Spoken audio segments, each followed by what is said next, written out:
I'm sorry, Kevin. I had to go through an extensive security reprogramming. Okay. Don't worry. I'm going live now. I'll be back in a second. Okay. Great.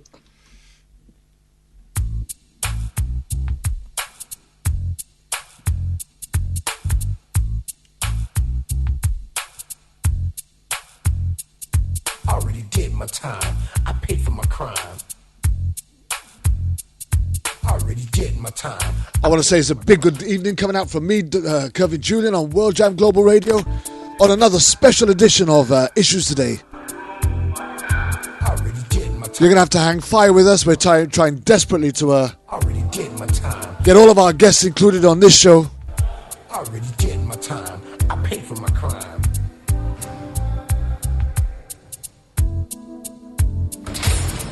Back in the day, I didn't really care about the system. It was. And as we said, we're going live to Dakota today. Do or die. Standing Rock, to be precise. I was too young and foolish to stay in school. I learned my lessons in the streets. There was not a man I couldn't beat.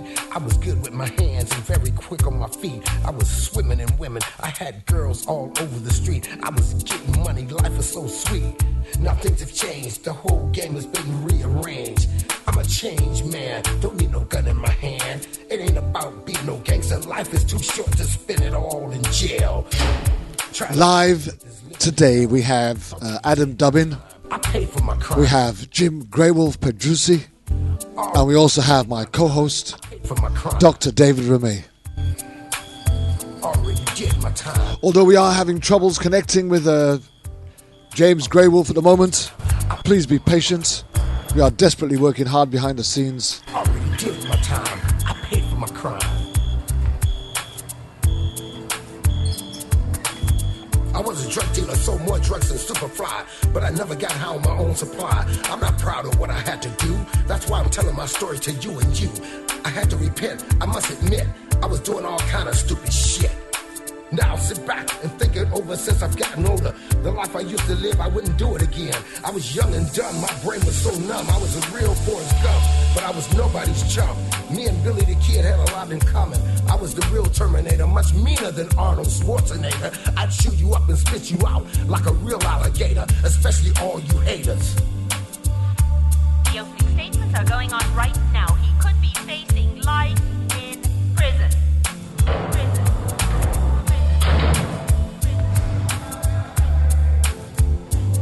Already did my time, paid for my crime. Already did my time. You know, there's many things that have puzzled me this week. Already did my time, paid for my crime. There's a glimmer of hope as a possible recount of all of these votes can yet defeat Trump. I paid for my crime. There's another glimmer of hope. I paid for my crime.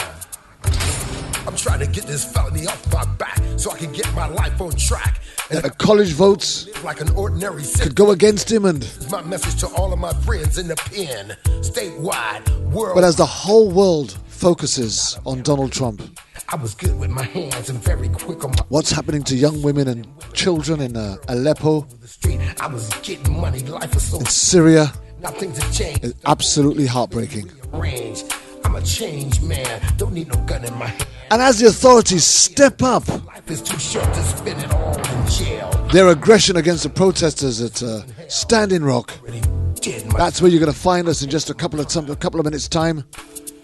Already did my time. I paid for my crime. Already did my time. I paid for my crime. Already did my time. I paid for my crime. Already did my time. I paid for my crime. I was a drug dealer, sold more drugs than Superfly, but I never got high on my own supply. I'm not proud of what I had to do. That's why I'm telling my story to you and you. I had to repent. I must admit, I was doing all kind of stupid shit. Now sit back and think it over since I've gotten older. The life I used to live, I wouldn't do it again. I was young and dumb, my brain was so numb. I was a real Forrest Gump, but I was nobody's chump. Me and Billy the Kid had a lot in common. I was the real Terminator, much meaner than Arnold Schwarzenegger. I'd chew you up and spit you out like a real alligator, especially all you haters. Already did my time, paid for my crime.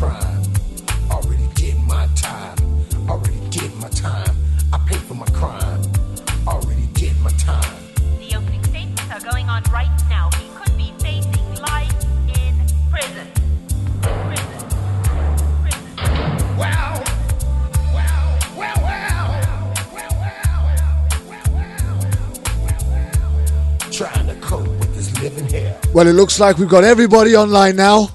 So I'm going to hand straight over to Dr. David Rumey, and he's going to introduce himself. David! Kervin, I can barely hear you. I can hear you clearly, my friend. All right. Jim, are you in? I'm here. All right. So you're in. Are you using a headphone? I am. Oh, great. Kervin, I'm sorry I couldn't hear you. Are you ready for me to go? It's all good to go, David. All good to go. All good. All right. So let me tell you this. I wasn't here at the last session because I was devastated in a catatonic state because of the surprise election in the United States. We had a choice of no choices, as everyone knows. And I hear some background at the Starbucks. Yeah, I just heard somebody who's got a lot of noise in the background, and we're going to need to find a way to mute that. Otherwise, that's going to come out loud and clear all over the recording. Oh, let me move outside. All right. Are you okay, Jim? Yeah, I'm going to try to move outside and see if the noise goes down. Okay. Oh, all right. Now, let me say this, Kervin. The election surprised everybody. And as I said to you before, there was a choice between no choices. But when you have a choice between no choices, you still often have to make a choice. And the choice was not a misogynist, racist, a KKK-loving freak, far billionaire who pretends to serve the poor while serving himself and has now been elected president by a bunch of people who feel resentment because their Medicare checks, their Social Security checks, and their other gifts from the government that they hate, despise, and want to destroy aren't large enough. Now, Donald Trump has got a lot to answer for. First of all, a lot of us would like to understand what his relationship with the Russian and the Georgian hackers were. We'd like to know what his relationship with Julian Assange is. We'd like to know what his relationship with the computer owners in Wisconsin, Minnesota, and Iowa were. And we'd like to also know how he intends to deal with this massive conflict of interest he has with his corporations. There is a clause in the Constitution that says no president of the United States or any public servant who takes an oath of office can receive emoluments. However, we already know that he has spoken to the leader of Argentina, to the leader of Great Britain, and to other leaders in the world about assisting him in maximizing his profits, whether in hotels or in preventing wind towers or in getting permits for buildings. This is going to become a huge problem. The question in the United States of America is going to be, will the Congress, both Senate and House, hold him as accountable as they have tried to hold Hillary Clinton, Bill Clinton, George Bush, and Barack Obama, Richard Nixon, Jerry Ford, and Jimmy Carter? Will they hold him as accountable as we have held other presidents in the past? Because the first time we can prove a quid pro quo from the President of the United States of America for financial benefits to his family or to his businesses, there's going to be a problem. Another interesting thing I find is that he has said that Jared Kushner, a 35-year-old son-in-law of his, who married Ivanka, who got into Harvard after his father made a $5 million donation, he only had a C average in high school, is going to solve the Middle East problems. I would like to see Jared Kushner take his whiny butt, Harvard educated at father's bribery expense, to the Middle East and play around with Putin and Assad and Netanyahu. They're going to twist and turn him and ship him into a cooking pot in Egypt and let the Pharaoh al-Sisi, a Mossad agent, cook him like a frog leg in a witch's brew at Macbeth's birthday. Now, let me say this. Castro died today. And Little Havana, a largely Republican, fascist populated part of Miami, who hate Castro, not because Castro brought medical care and education, not because Castro's people are better educated than Americans, not because the lifespan in Cuba is longer than the American lifespan, not because they don't have drug problems like we do, not because they don't have guns on every block as high as the moon as we do, not because they have massive murders, drugs, overdoses, prostitution, and everything that we do. No, they hate him because they don't have those problems. Because he took over in 1959, kicked Meyer Lansky and the godfathers of the mafia from Las Vegas, New York, and Chicago on their tuckus out of Cuba. And they got rid of the billionaire exploiters of United Fruit and Eisenhower's repressive CIA in that country. And they created a country for themselves, by themselves, and with a future for themselves.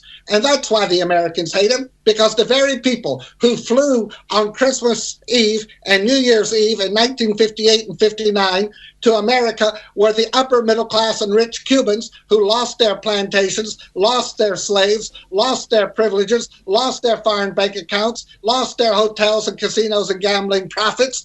They lost everything they had because they got their tuckus kicked out for their criminal activities. And that's what they want. They want to go back into Cuba and they want to claim it. But I guarantee you right now, Marco Rubio and Ted Cruz and those other Cuban Americans who live by their hate for Castro and are now dancing in the streets like a bunch of wicked skeletons on a death day in Mexico are never going to go back to Cuba because they like America. They've made profits in America. They have special privileges in America, and they think themselves better than the Central Americans and Mexicans who live in America, and far better than the African Americans who live in Miami, who they hire the police to oppress and beat up at every given opportunity. So let me say this. Those Cubans down there in Miami, dancing in the street over the death of a human being today with a soul and a body and the image of God made, there are crude, crass individuals who are proving themselves to be as unworthy as Castro said they were unworthy. And I guarantee you this, they can take all the Cuban cigars they're going to import in the next 5 years and stick them up their tuckus and they can come out of their esophagus, because no one in this country is going to have any sympathy for people who have no concept of any form of justice, truth, or humility in this country. Now, let me finish with one more thing. President Obama has been one of the greatest leaders we've had. He's let us down on this Dakota Access Indian issue. But America, before we give one more dime to Israel or Egypt, to Vietnam or Cambodia, to Romania or Bulgaria, to Cuba or to Central America, America needs to come clean. We committed genocide against over 100 million Native Americans. Those Americans were depopulated when the Americans wanted the land of Alabama and Mississippi and Georgia, the Creeks and the Choctaws, the Chickasaws and the Alabamans, and the Baton Rouges and the Creeks. They were all shipped off to Oklahoma. Oklahoma means red land. Oklahoma, red people.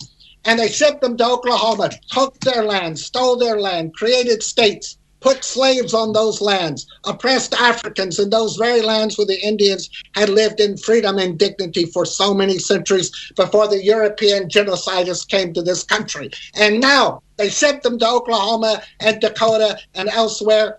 And the minute they found oil or gold or other minerals they wanted, they shipped them further into reservations. And then they put them on drugs and alcohol. They didn't educate them. They didn't give them the right to vote. They treated them like animals. And then they said, look, they're like animals. Well, of course they were like animals, because you put them in there like the Germans put Jews in ghettos and then said they were rats. Now, let me tell you this.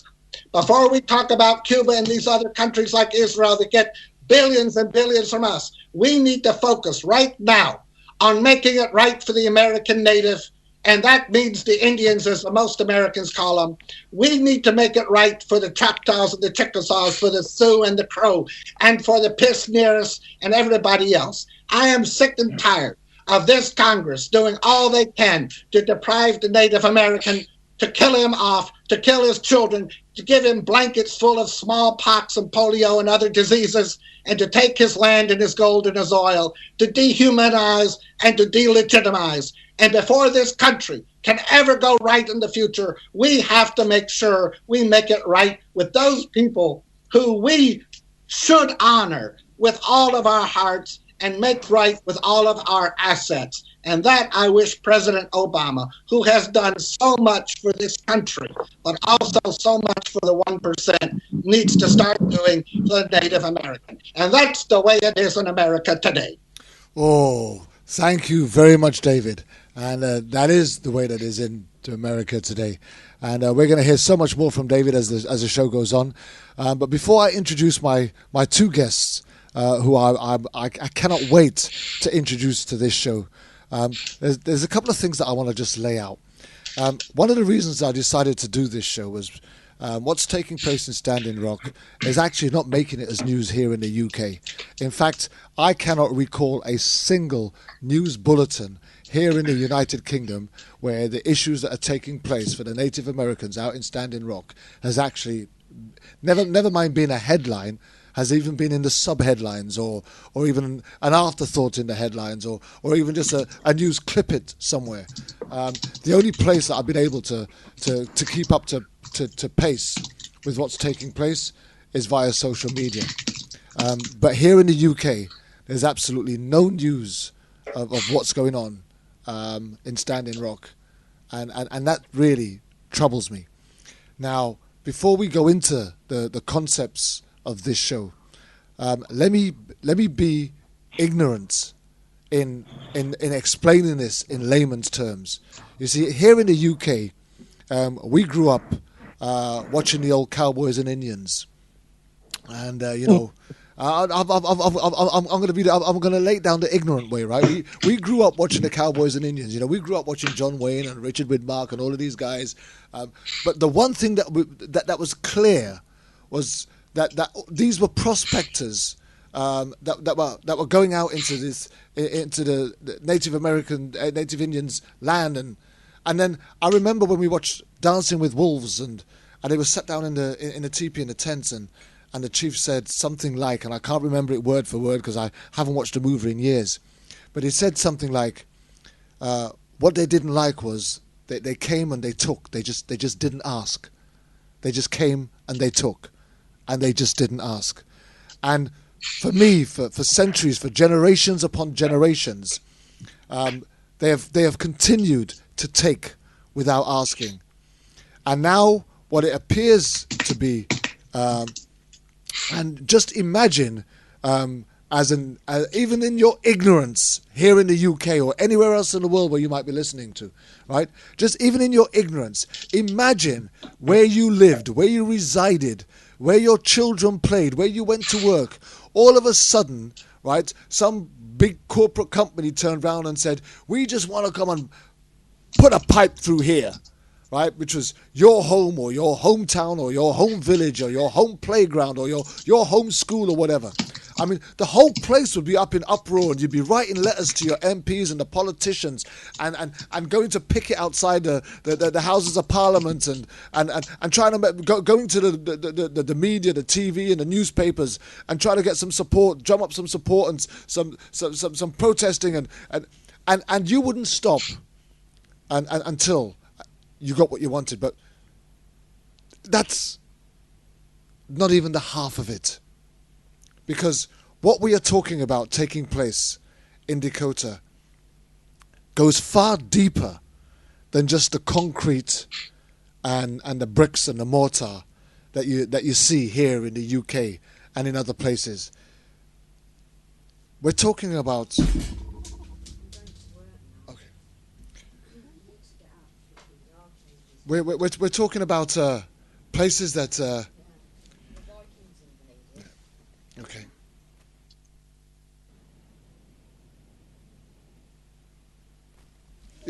Hang on a minute. You are talking about... You're talking about something that is far deeper reaching than that. You're talking about something that's happening right now in Dakota, and they're trying to put a pipeline through people's homes, their villages, their towns, and we haven't heard any news about it here in the UK.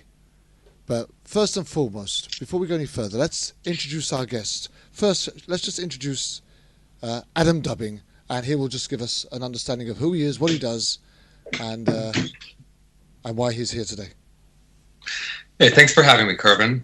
I'm Adam Dubbin. I'm from Florida, here in the United States.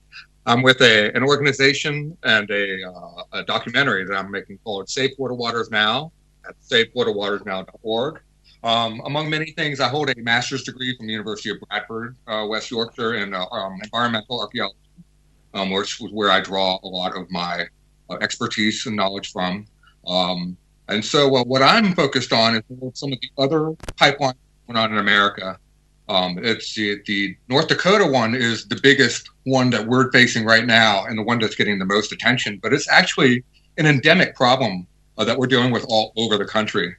So I represent both, the Dakota pipeline activism and also activism around the rest of the country. Okay, thank you very much for that, Adam. And also, let us introduce our dear guest, Jimmy Greywolf Pedrucci. How are you? Good morning, good afternoon, whatever. Good evening there, I guess. It's good evening. It's good evening here in the UK, James. I thought so. Okay. Yeah, boy, that's an interesting start. Yeah, Adam is absolutely right. Right now, there's the big issue is going on at Standing Rock. It's the trigger issue for so much more. It started out as a small group of Native Americans, primarily Lakota, who did not want this pipeline shoved through their sacred lands and their reservation. Before you knew it, other tribes started showing up. Now it's a true gathering of the four colors. I was up there last month for a couple weeks, and we had white, red, black, and yellow, all side by side, protesting, speaking, sharing. We had men and women. We had people from the UK. We had people from France. We had people from Australia, on and on and on. It is an endemic situation, and it's spreading. And that's part of what really scares the establishment. The fact that it will spread, the fact that we will connect our efforts. That's something Adam and I have been working on. We started another group called Fossil Fuel Follies, and we're inviting groups all over the planet to join us so we can speak as one. At the same time, we're supporting 1,000% everything that Standing Rock is doing. It's a critical time right now. I don't agree with some of the original comments that were made by our other guest. I respect his right to make them. But that was an accumulation of different causes, different thoughts. This thought is people saying, stop it. You're destroying our planet. You are messing up our resources. It's not going to be a problem if pipelines break. It is a huge problem when they break, and they are breaking everywhere, every day. It's destroying our water sources, and water is life is one of our taglines, and it's absolutely accurate. Without water, we have nothing. I'm older now. I've been through a lot of the other protests in the past. This one's much more important. I want my grandkids to be able to live. And I want to respect and honor, finally, the rights of my Native American brothers and sisters. I'm adopted by the Lakota. I want those to finally be respected. So far, they have not been ever in the history of this country. So I'm really glad we have this opportunity. I know people in Europe, people in Great Britain don't know too much. I did a show last week in Great Britain, and we got an incredible response. It's really important that we share this around the globe because it is one event, but it's one event that's going to trigger a chain reaction. It already has. Jim, tell us, how long has this stance at Standing Rock been going on now? Okay, good question. It started pretty much in August. It was being talked about a little before that. August, it really started picking up speed. I actually got some phone calls from my Lakota relatives who said, Jim, something's going on. We're going to protest this thing. People are starting to gather up at Standing Rock. We need somebody to start telling people outside of our communities. So they asked me to create this group on social media, which I did, which we still have going, and which in fact now has almost 100,000 people from around the world. Once the native population started showing up. It was fascinating to watch because native tribes that have been adversaries for generations were there standing shoulder to shoulder. Once that got started, LaDonna Allard, an amazing Native American woman, she began the Sacred Stone Camp, which is one of the camps. It is the spiritual camp, in my opinion, and hers and a lot of others. It's on her land, right next to the reservation. And that's where people started to gather. Now it's spread to several other camps. And if you're following the news, you see that the big camp, the main camp, is being told they have to move by December, I think it's the 5th. Correct. Yeah, okay. Which is also quite interesting because there's a contingent of veterans heading there. The veterans are expected to arrive on December 4th. Now, I guarantee you that the establishment does not want to see 1 or 2 or even 3,000 American vets show up. It's one thing if you denigrate, it's one thing if you attack Native Americans and their supporters. It's something else if you attack several thousand vets. You know, one of the things that I also noticed was that you guys have actually expelled members who have protested inappropriately. Is that true? Expelled at the camps or online or both? Yeah, well, on the camps, I'd imagine. I think that's what. Okay. Yeah, at the camps, expelled. If somebody is really out of line, the elders ask them to leave. Absolutely. This is a peaceful revolution. The elders have asked for that. They've required that. There is one group of Native Americans who keep to themselves, who are more militant than the others, and the elders have asked them to move out of the camp because they don't want that element to be there. It's not anything except this has to be peaceful. All the aggression, all of it, has come from the other side. I'm not sure down in Florida, because down in Florida, actually today, they're doing an action probably right now. Correct. Actually, the actions have all concluded, but at 4 different spots in North Florida, covering a lot of ground. Part of it was near the historic Suwannee River and one of its tributaries, the Santa Fe River. And I got reports from all of them, and it was successful action. We got a lot of people out there, and we also, the Florida branch of the movement was also very, very nonviolent, focused on making sure that we do this the correct way, in the manner that has been done before us, in the spirit of peaceful protest. So, this is an active thing going on. It's not just up in the Dakotas, but other places around the country.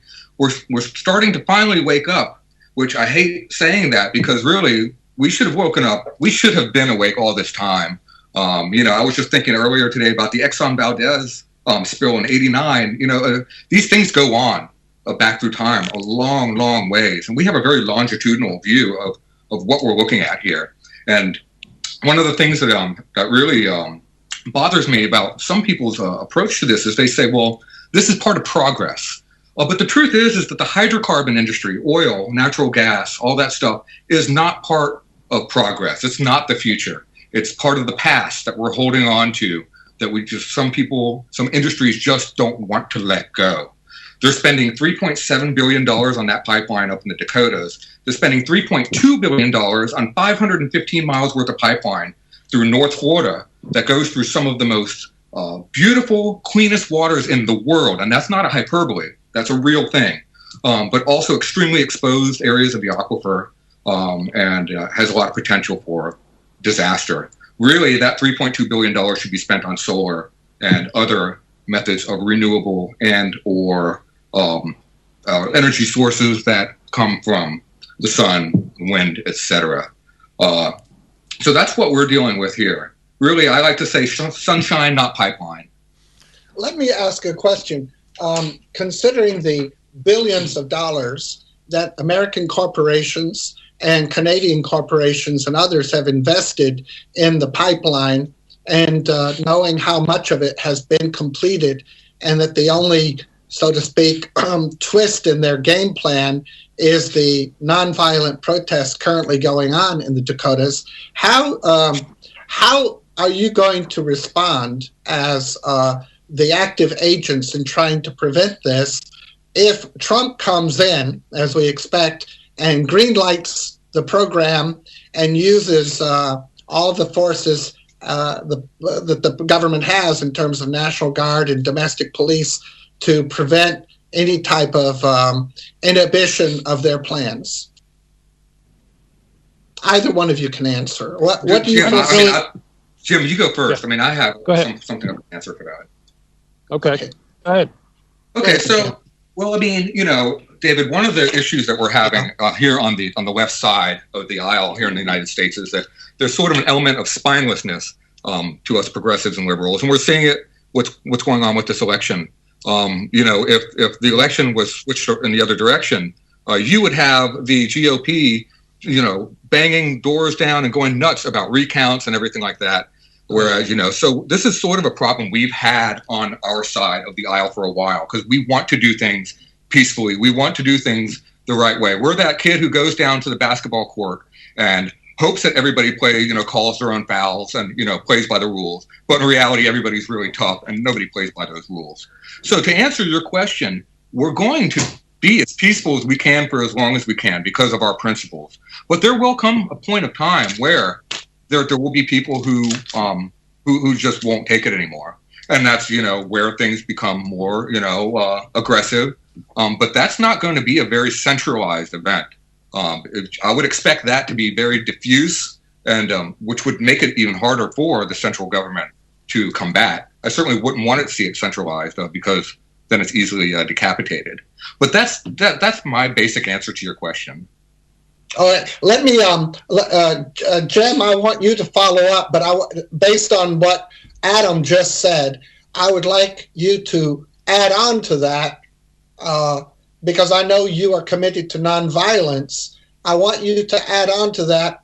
What is your perspective of current, in addition to the question I asked you, what is your understanding of the current policing action in the Dakotas? Is it currently being used to provoke the protesters into violence to justify an immediate clampdown, or is it just normal policing? And add that answer on to what I asked you initially. Thank you. Sure. I think I'll drop back a little bit on what Adam was saying, which I totally agree with. I walked a little different way. I have lived with and learned from Native Americans, from Mayans, from Aborigines for 30-some years. So I've been taught a lot of their spiritual ways. And to me, a big part of that is being nonviolent. A lot of the prophecies are playing out right now in the opinions of Native Americans and other indigenous people. One, Adam mentioned, that's the prophecy of the black snake, that there would be a time when this huge black snake would appear, and we as a people had to cut the head off that snake so that it would perish and we would move ahead in a better way. Well, the black snake, by all the elders, and it's pretty easy to see, is the oil pipelines. And so we're gathering to cut the head of the oil pipelines. Another one is the four colors coming together. I already spoke about that. That's what's happening. People of all colors, our religions, faiths, are coming together and saying, stop. I think we have already reached critical mass of what is needed to accomplish stopping these people. I don't worry about a Donald Trump. I think about, again, the teachings of my elders and the elders who are up there now. In their opinion, one of their thoughts is part of his job is to bring all this hate, all this venom, all this horribleness to the surface. So, in fact, we can cut the head off of it. And I think that's what you're seeing in a lot of people, not only in this country. This has happened Well, you all had that big vote in Great Britain not long ago that surprised everybody. Canada has had votes surprising everybody. I think that's part of the purpose here. We've got to eliminate all the old ancestral pains and agonies and all those things that are making us less than we're meant to be. Now, let me jump in. Go ahead. Go ahead. I'm just saying Trump puts a face on it. He's not unique. He's unique in his level of it. Okay, well, let me just jump in 1 second because I'm hearing, and correct me if I'm wrong, I'm hearing two things here, and they both interest me. On the one hand, I'm hearing Adam saying that it's going to resort to violence if something is not done in the end, because there's so much at risk for the world itself, for the waterways, for the environment, the corporate structure. Something's got to change, and it may resort to violence. You're saying that prophecy and your faith will guide you along the road to non-violence, and that the elders wherever and I don't mean to belittle that. I just mean I'm trying to reflect what you're saying, that you believe in a metaphysical force that will solve the problem. Now, that's how I understand it. Now, based on that, I'd like to ask a question. And let me say my bias very clearly. I'm a Jew, and I saw what apathy led to in Germany. 6 million of my people died because we didn't fight back, and too many people believed God would answer us. Well, God didn't answer us. He went on vacation. So no Jew is ever going to sit back in the future. We're going to do what we have to do, and that's why Israel exists today, although I don't agree with all of Israel's policies by any means. Now, on the other hand, if you compare it to the recent election, so many people said to me on this show and to Kervin, well, I can't go with Trump or Hillary. And we said, but if you don't vote, Trump may win. If you don't vote, Trump could win. And Trump is far worse than Hillary. No, it doesn't matter. A pox on both houses.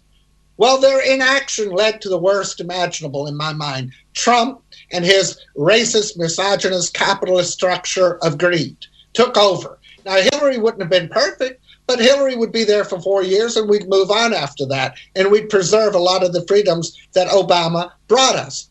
So I think inaction can result in a disaster. And on that hand, I'm with Adam. On the other hand, action premature or ineffective can lead to even worse action, and provoking the powers to destroy the root that may bud into something greater. And there I agree with Jim. So how would you guys like to settle my understanding and tell me if I'm wrong or how you see it?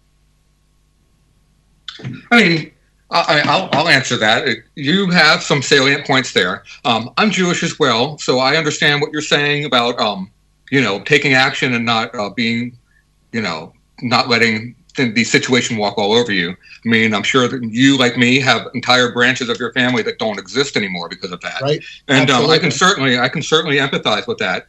But at the same time, what we're dealing with here, we need to reflect upon history and use what history we have at our disposal to model what we predict is happening. And we certainly, what we're seeing happening in front of us right now, not just recent history, but alluding back to my, classical studies history, Greeks and Romans and a lot of other societies have gone through periods very similar to this. And the results are very predictable. We do need to do things, but we've also seen problems. We've seen other movements get soured because of them being overly aggressive. And Greenpeace is a group that comes to mind. I'm a strong supporter of Greenpeace, but there's been some actions in the past that turn people off to it. PETA is another major problem child with that. They mean well, but really their deliverance is terrible. So what's really important is us advocates and people like Jim and I who are trying to get this word out is to embrace everybody as much as possible so that we can all come to a common understanding. Because it's not just going to be a few of us who make this difference. The difference is going to be made by the masses, by all of us joining together. It's the few who are duping us right now and taking it from us. We have the manpower we have Bastille Day type, events on our side if need be. But really, the best way to do it is through, basically, lead by example. Go out and do what needs to be done and get people to follow. Do you see law on your side, Adam? Law? No, I didn't say law on my side. No, I'm saying, do you perceive that the law could be on your side?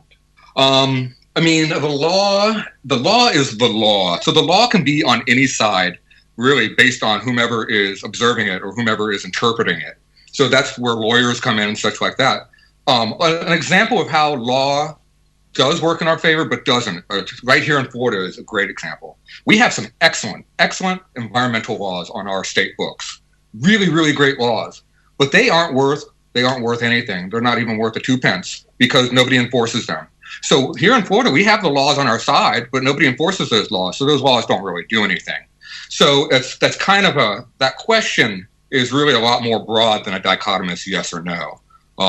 And so the laws, corporations who have the money to spend on either, passing laws or adjusting laws or being able to litigate their way through laws. I mean, that's how they do it sometimes. They just bulldoze through things that are illegal simply by just paying the fine, because the fine is really just a mere drop in the bucket to the overall profits that they're making. So, the law isn't as big of a factor as we'd like to think, I'd say.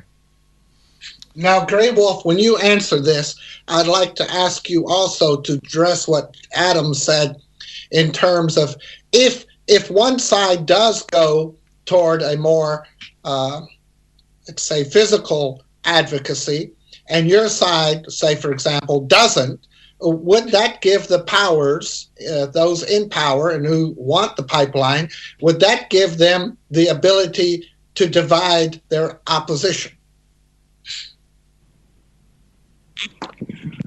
First of all, you're seeing sides where there are no sides. Okay. This is one movement. We'll use different means, whatever are needed. There is nothing to be gained by becoming as violent as the enemy. As soon as we become like the enemy, we are the enemy, we lose. I was around for Vietnam. I was in the resistance. I threw the bricks. I yelled the words. I was in the violent part of that. We didn't do any good. There's still wars, people. Who did the best? The African American movement. And why is that? Because Martin Luther King said that his movement was going to be peaceful. Is it easy? No, it's much easier to throw a brick. And I get as mad and angry as anyone else when I see what's going on. The law, Adam's right. The law is the law, but it is manipulated. It's being manipulated up there in North Dakota at the moment because you have a governor who's forcefully behind this whole thing. So I'm not counting on the law, whatever that means. I am counting on enough people stepping up. Talking about enough people, Jim. Talking about enough people.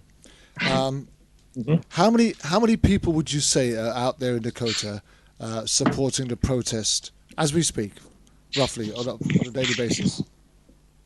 It's an interesting question because then you would have to dissect the groups. Depends who you're talking about. I'm just talking about in complete numbers. If you was to give me a ballpark figure, how many people would you say that are out there defending the Standing Rock as we speak? So if you're going to lump all the populations there together, it's probably 50-50. 50-50 what, sir? 50% of the people who are supporting the Standing Rock voice and 50% who are saying things like, when I went through Bismarck to get there, I stayed there a day and I met with some people, and people would be saying things like, tell those Indians to shut the hell up. We killed them off 200 years ago and we can do it again. Who said that? Wait, who said that? Some of the town people in and around Bismarck. The what people? Town, T-O-W-N. Oh, town. Oh, I'm sorry. I couldn't understand. That's all right. Local residents. Mm-hmm. Local residents, exactly. Mm-hmm. They're the same, and they are the same sort of people who voted for Trump. Oh, yeah. Unfortunately, you're kind of surrounded by quite a lot of them But here's you have those people in Florida too, Adam, right? Oh yeah. I mean, if you want to talk about the general demographics of the United States, I mean, even though Clinton won by 2 million votes, if you go and you look at a map and you look at the red versus the blue, you'll notice that there is a significantly larger geographical landmass that's covered by that red. Even though those people are more dispersed, that's still, once you get out of urban areas where progressivism is more celebrated, people stick to their ways out in the country. And I'm from the Orange Country here in Central Florida. I grew up in a rural area where I confronted the KKK as a kid. I dealt with that stuff. My synagogue was this is Central Florida. My synagogue, we had bomb threats a couple times a year, every year. This is not a new thing. This has been waiting and waiting and waiting, and we're not seeing anything that's just brand new. And that's not just the racism and stuff. That's everything we're seeing. This raping of the environment. Just no real concern for the future or really for the present. It's just get everything you can and then leave it trashed. And we have a disposable society. This is a society that's 3 generations in the making, starting with the boomers, where people just get stuff and they throw it away. And that has been transferred all the way down to the most simple things that we deal with, like water. And it's something that when I talk about we need to do this as a mass, we need to do this as a people, is we need to start changing some of the ways we think and some of the ways we do things and not be so wasteful, and not just water, but everything else we do, and just be a little more like our Native American friends who have an attachment with the earth that's impeccable. Now, I don't expect our society, this world, to embrace that completely. But I think that there's a lot to be learned, and I think we really need to just start putting things into better perspective.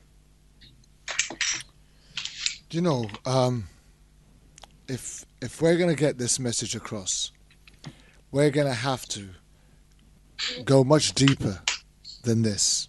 So here's where I'm at. When you think about America, the land, and the inhabitants that were there long before the prospectors came, there was no reason to proportion the land or the property as such. People roamed free, they lived free, they built their villages and their towns, etc. And then along come these people who now start segregating and putting lines and borders and boundaries, and then printing off bits of paper and saying so-and-so owns this and so-and-so owns that. But the land never belonged to those who started to write out their bills of sale, because the land belonged to those who were there first. So how long has the indigenous people possessed the land on which they are standing and protesting against? Well, I mean, history, Kervin, the Lakotas go back to about 900 Common Era. So that's about 1,200 years, you can say, that we know from their written history. And you can take that. I think really they weren't that many people. There were about 8,500 originally. Now there are 170,000. But of the 170,000, only 2,000 speak the language fluently. So that's an issue. But I want to say the real issue was when the Fort Laramie Treaty of 1851 was negotiated and gave the Lakotas all the Great Plains and that area they had, then the American government did nothing to enforce the treaty, and that's when I think the real wars and protests began. Jim could tell me otherwise, or Adam, I don't know, but that's my understanding of it. Well, I think the most important point right there is that treaty, those treaties that were signed at those times, those actually represent the point in history where the Native Americans actually possessed the land. Right. Because as you described before, David, that they didn't possess the land. The land was open and it was for people to use. There was no. So those treaties would mark that time. So really, the possession of the land, that goes back about 150, 170 years now. But if we want to talk about being on the land, I mean, I can tell you, I can't speak for all of the United States, but I can tell you that here in Florida, there have been settlements here since the Pleistocene. So back when all the water was sucked up in the glaciers, the sea level was about 100 meters lower. And so Florida actually went all the way out to the continental shelf. And a large portion of our prehistoric or our Ice Age settlement sites are actually underwater. So the Native Americans have been here for a long time, and there's still a lot of discussion in the archaeological community about the ice bridge that linked Russia and Alaska through the Bering Straits, or whether people were able to migrate here by a boat. That still is not completely settled. Jim mentioned the Clovis Society, and that's one that's actually used as a metric to determine whether a native tribe or native people were there prior to the Clovis or after.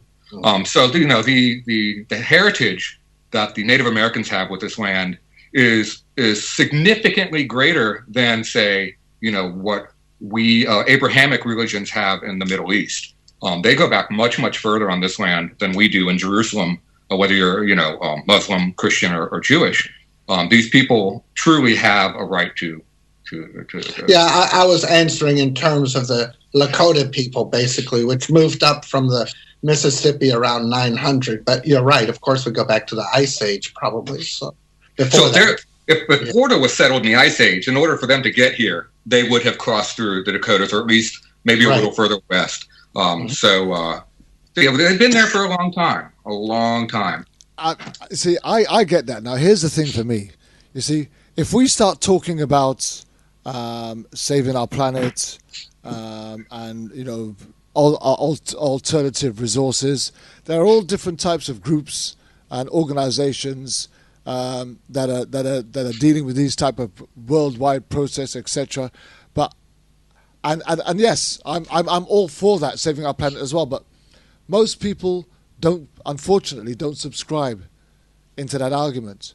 So if we're to get a passionate support and understanding of what this is about, we have to go into the histrionics and the ownership and the right and the wrong in this, because if the land is owned by you by treaty, which the government agreed to, then no authority actually has the right to come and decide that they can drill,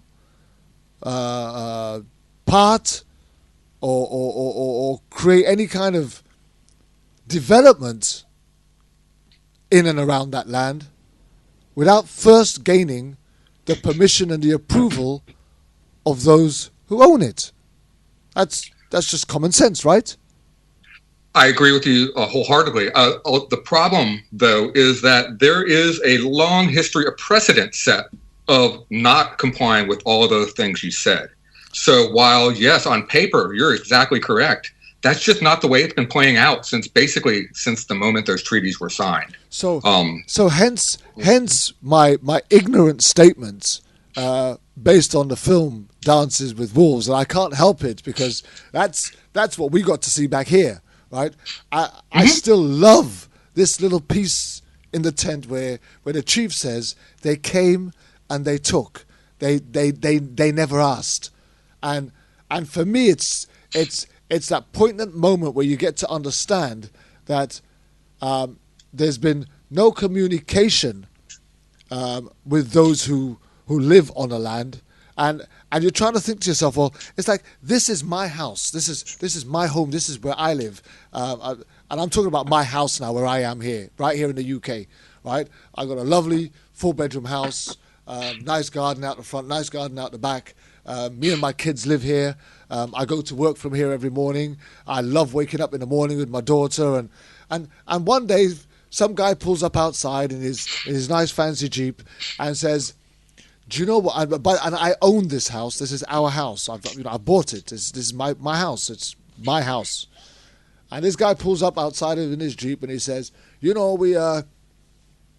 we want to draw some water from that lake over there. Well, not a lake. There's a canal just down the road from where I live, where you get some little sort of boats go down, and so therefore the direct route is we're going to have to just go through your house, and this is the ignorance of what I'm trying to say here, right? So the simplicity, layman's terms. So they're just going to want to go through my house because it's the most direct route. It will be cost effective for them. It means that they won't actually have to go around anything to get to it, which will minimize their cost and give them a direct route, and also allow this thing that they want to run through, whether it be oil or gas or anything else. But they want to go and do it through my house. Now, I'm going to fight tooth and nail, because this is my house, this is my family home.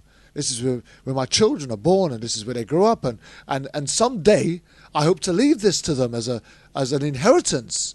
You know, this has been an investment. This is what I went to work for, right? To pay off. So once the mortgage was finished, the property and the house and everything therein was ours and free for me to give to my children. Now, this is a minuscule argument in comparison to what they're trying to do with the pipeline going straight through the heart of Dakota, right? Because you're not just talking about just running a pipe through. They're going to have to turn over land and soil, great heaps of it, rendering great parts of picturesque nature almost a worthless dump site in order for them to run this pipe through, moving everybody that lives in and around that, or expecting them to just give up their right to live there, graze their horses and their cattle and whatever else that they feed and live off, for whatever length of time it will take them to build this thing, right? With no promise of compensation or redevelopment for, and I mean, where is the legality in any of this? Where is the legality? I know you feel like you're ignorant on the subject, but really you laid the fundamentals down there pretty well. I mean, the answer to your question is that these things are not happening really within the traditional framework of legality. There's just a lot of subterfuge, a lot of machinations, and the model here in Florida again.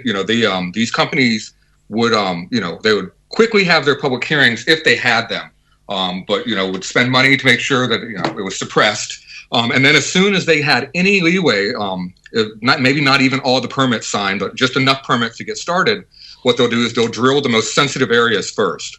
And this is all, these pipelines are operating on the land grab principle.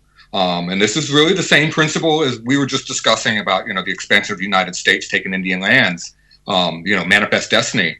Once that pipe is laid in, you can't really you could take it out, but you're just going to, dig it right back up. So these companies are fighting to get it in as quickly as possible. And like I said, when we began the show, they have a war chest set aside to pay for the fines and for all the nickeling and diming of them for things that they are not in compliance with. But the big picture for them, $3.7 billion, right? So what's a $200,000 fine here and there to them? It's nothing. So the law is not really in play here. Like when I answered David's question, if you have the money, the law doesn't apply to you in this country. We're seeing that more and more. People are becoming more and more frustrated with it, but it's still a real thing here. So, Kervin, it doesn't make any sense, and it's really frustrating to deal with because of that. And when you bring it to people's attention who are truly ignorant of it, unlike you, who you've obviously done some research into this. People are completely ignorant of it. To them, their common sense tells them, well, that doesn't make sense. And that's what makes this really frustrating. So how many people are likely to be unsettled from their homes by the building of this? It depends what you mean by unsettled. First of all, a couple things on the pipeline up in the Dakotas. They did not pick the route that was the easiest and the least expensive. The original route went right by Bismarck, right by the governor's lands where he lives. Suddenly they decided they had to reroute the pipeline and take it near the reservation. It goes through the reservation. It goes through a whole corner of it. It goes through sacred lands. Actually, the pipeline company showed up on a Sunday and completely destroyed some of the sacred burial lands of the reservation. Like Adam's saying, okay, they don't care because they'll just pay whatever the fines are for doing that. The biggest issue with the pipeline is it's going under the river, right under the Missouri River. That is the watershed for 6 states. I forget how many billions of people. That's where the real problem comes in, because when it has a failure, it's going to pollute the water in 6 different states. And that's the main thing that the people in Standing Rock are actually complaining about. Remember, to them, water is sacred. So that pipeline going under the river is the biggest impact, and that is going to displace a lot of people. But that's also what's getting people to stand up. That's why the farmers in Iowa are standing up and protesting. It's the same pipeline that's heading to them next. So it depends how you look at it. A lot of people are being displaced. Okay. So, and let me add to that. Real quick. So, just last week, there was an oil pipeline in North Dakota that ruptured under a wheat field and ruined some 7 or some acres of wheat field for this farmer. He's not going to be able to use that land for several generations from now. For better or for worse, there's a clay substructure in the geology of that area, so there's less of a chance of it leaking into the groundwater there. But the flip side of that is that's going to hold all that crap in there for a very, very long time. And so when Jim talks about the pipe going under the Missouri, threatening, if there's a rupture underneath that river, don't forget the Missouri empties into the Mississippi, and then ultimately into the Gulf of Mexico. So you've got everything along that way. But it's not just that pipeline. Again, there's all these other pipelines. We have a pipeline in Alabama that was natural gas, blew up and caused an absolute disaster. I really doubt you probably heard about this across the pond, because we didn't really hear a whole lot about it here either. But they had to call in the state reserves, and it was a big deal. These pipelines, they're not expecting people to move when they lay these pipelines. They're expecting people to stay right where they are and just live on top of them or live next to them, which is not acceptable. And these people either have to give into eminent domain, or they have to live basically next to a powder keg for the rest of their lives until they move away. And so it's a real troublesome issue that, one of the problems we have here in the United States is people tend to wait until things happen, quote, in their backyard.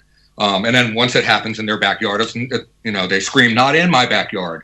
And so we need to kind of expand the view so it's not as myopic, and we start to see that actually we're all sharing the same backyard. This is all land that we are sharing. We need to be equally concerned about it. Tell me this: how is the alliance? Because when I think of ranchers and farmers in the Dakotas who are non-Native American, I think of Trump voters overwhelmingly. Tell me, how are those people who are kind of Trump supporters working with the Sioux and the Lakota Indians to oppose this pipeline? Because I can't see where ranchers and farmers would want to risk the opportunity of rich oil men out of Dallas and Canada polluting their water systems for which their animals and crops rely. Well, don't forget that a lot of farmers... That's exactly what is going on. A lot of these people would support Donald Trump or his thoughts. However, they're seeing on the ground the sorts of things that are happening. And so just a few weeks ago, a group of Lakota were sent by the elders of Standing Rock to Iowa to stand next to the farmers. Some of the farmers from Iowa were up in Standing Rock when I was there. It's a common cause. They're coming together because they're seeing that their way of life could be destroyed. I did an interview with Sam Anderson, who is Dene, Navajo, a couple weeks ago. And Sam talked about He's from the Navajo Reservation. And I didn't even know this, but there was huge pollution back in the late 60s and early 70s on their land. Some of it was nuclear waste. Some of it was water being destroyed. To this day, those people cannot plant a large part of their reservation. To this day, 40, 50 years later. That's what could potentially happen where we're shoving through these pipelines. And that's enough to bring people together. You may not like each other, but you're going to stand next to each other. Jim, do you or Adam, either one of you know, I noticed that the pipeline, once it's passing Bismarck, I guess it's some miles south of Bismarck, once it comes from Bismarck over the river, it then goes to Sioux Falls and then through Iowa and eventually to Illinois. Can I ask you, if that pipeline broke on the route from Bismarck to, south of Bismarck and to Pacoda, the entire route, the Missouri River, is on the southwest portion. Does the mountains, so if the oil pipeline broke, would the millions of potential barrels of oil flowing out of a pipeline like that, would it flow in the direction of the south toward the river, or would it flow by natural landscape north toward the Great Lakes? The best way to answer that would be to pull up a map of the watershed of the area, the Mississippi watershed, which includes the Missouri and all that. And you'll see that it all kind of funnels towards the Mississippi. So from the Missouri side, it's going to go east, south, and eastward. And then from the other side, the Ohio River side, it's going to go south and westward. And then that kind of all funnels down into the Mississippi Valley and then out the Gulf of Mexico. So to answer your question, yes, there will be a flow based on the geology and gravity pulling it. It'll pull it to the south and to the east. And eventually, because the rivers are at a lower level than the surrounding ground, hence the reason the water is flowing through it, the pollutants will eventually find their way to it. Well, I just did that on my computer. I pulled up the upper Mississippi River Basin, and the tributaries, it's not clear, but it seems to me like they're all flowing from the left side, which would be west and south. I guess those are flowing into the Missouri. Correct. So from the north side, that would flow also into the river basin, because it's all red there, would flow also into the Missouri. So either way, you're trapped. The oil would flow into the tributaries on one side and just flow off the land on the other side and go into the Missouri, which would then go into the Mississippi and eventually wind up in New Orleans. But in the meantime, destroy a lot of major cities like St. Louis, et cetera, et cetera. Yes. We're playing with death here, and I don't understand how the Native Americans and those like you who are doing so much to bring our attention to this are not getting more attention, because, we can live without driving cars, but we can't live without drinking water. 65% of our body, adults, is water, up to 80% in infants. So yes, water is critical. Look at Saudi Arabia. It's a big desert with nothing but oil, and we've got nothing but water, basically. And look how wealthy we are. I mean, how prosperous and how beautiful this is. I don't understand what is the motivator from these people spending $3 billion to make a potential $100 billion, but also doing $10 trillion in damage. The risk-reward ratio doesn't seem normal. No, you've got several issues going on there, and that's an excellent point. I had somebody ask me this the other day. This is all happening. Why would these people do this? Don't they have the brains to see what they're destroying? They do, but I really think, and Adam said it earlier, they don't care. All they understand is bottom line. They've convinced themselves that doing this sort of thing is safe, so they can live with their own conscience, I guess. But the reason that it's not reported so much is because we've been using the tagline, "We are the media." The media is not going to report this. The media is owned by the same people who own the pipelines, the oil companies, the gas companies, and if you want to go a little further, a lot of the politicians. it's that same group of people who are there just to amass wealth and riches. So they're not going to report on it. We're getting a little bit of media coverage. Usually it's inaccurate. I met with a reporter the other day, and she said, Jim, how come you're not getting more media coverage? You know, you've got 300 or 400 people up there now. And I just looked at her and I said, you're kidding, right? And she goes, no, I called our sister television station last night, and that's what she told me. And I said, well, at the moment you have 9,000 people up there. So she was amazed. She thought it was a few hundred people protesting. We have to do this ourselves.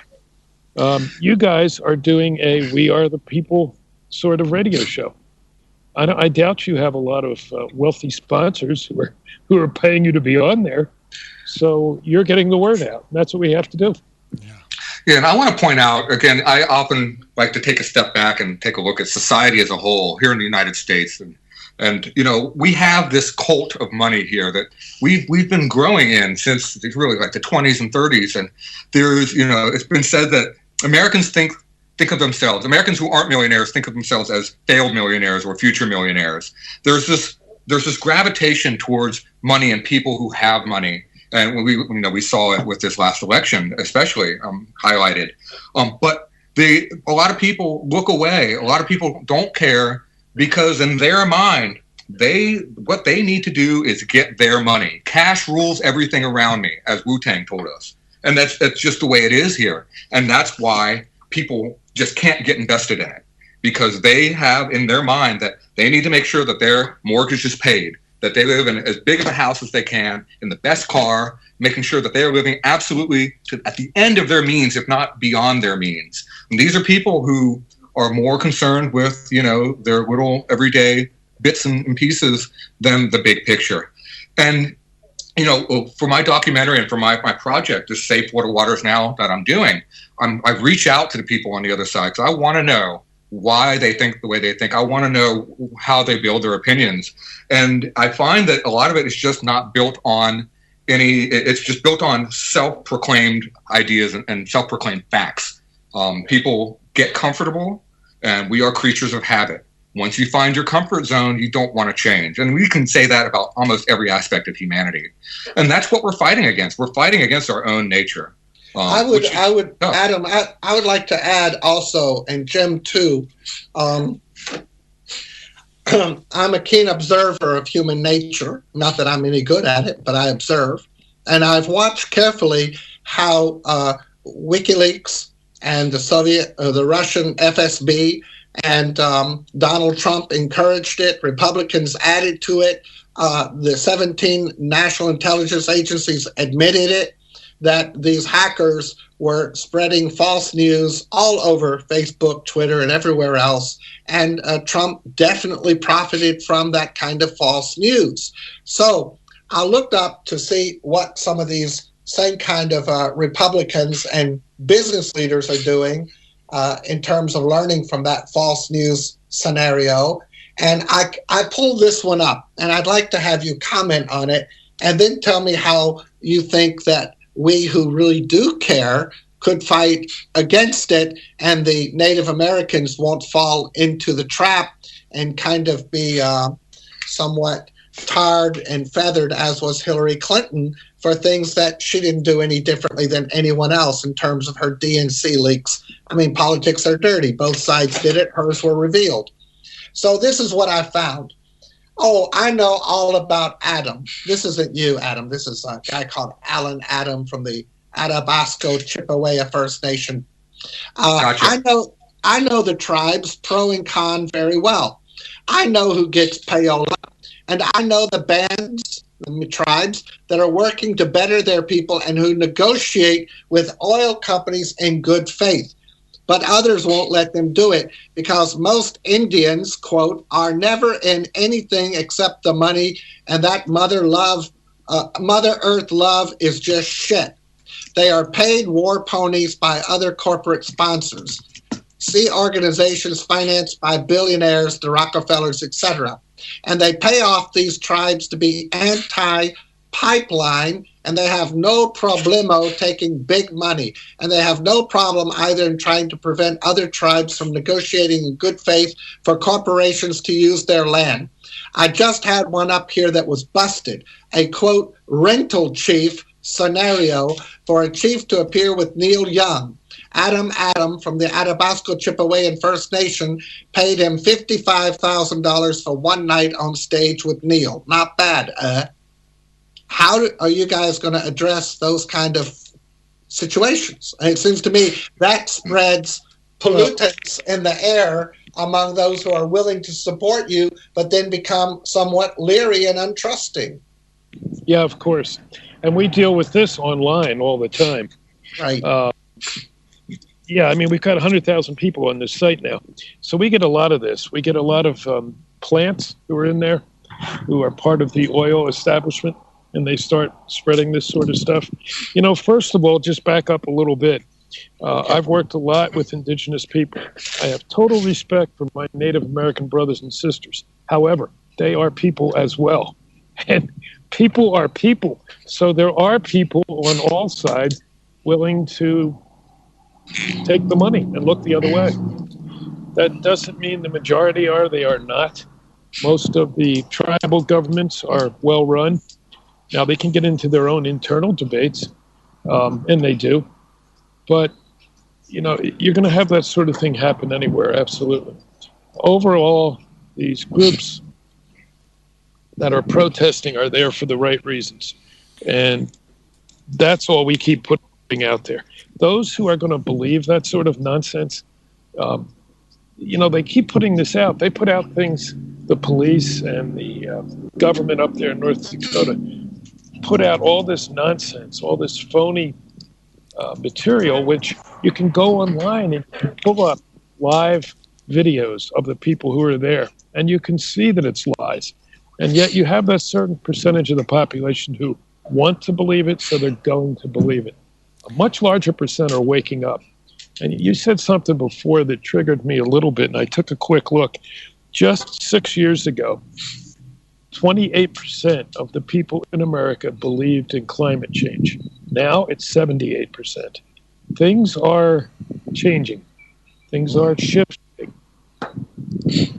So, yeah, let me add to that. First of all, I want to point out that fake news is not a new phenomenon.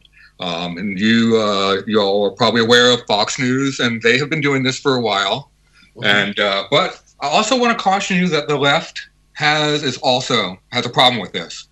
So media in general has become a bit of a touchy subject now. Where do we get our news?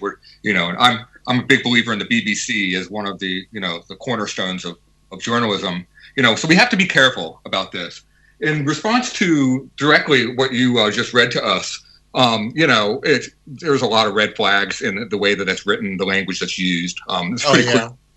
So it's one of those things that, it has the quote unquote dog whistles and all of the little, the subliminal, if you will, aspects of that type of news. That's what these people are looking for. They want it's confirmation bias. And, we see this a lot in human nature as a whole, where people desire to see things that confirm whatever it is that they believe.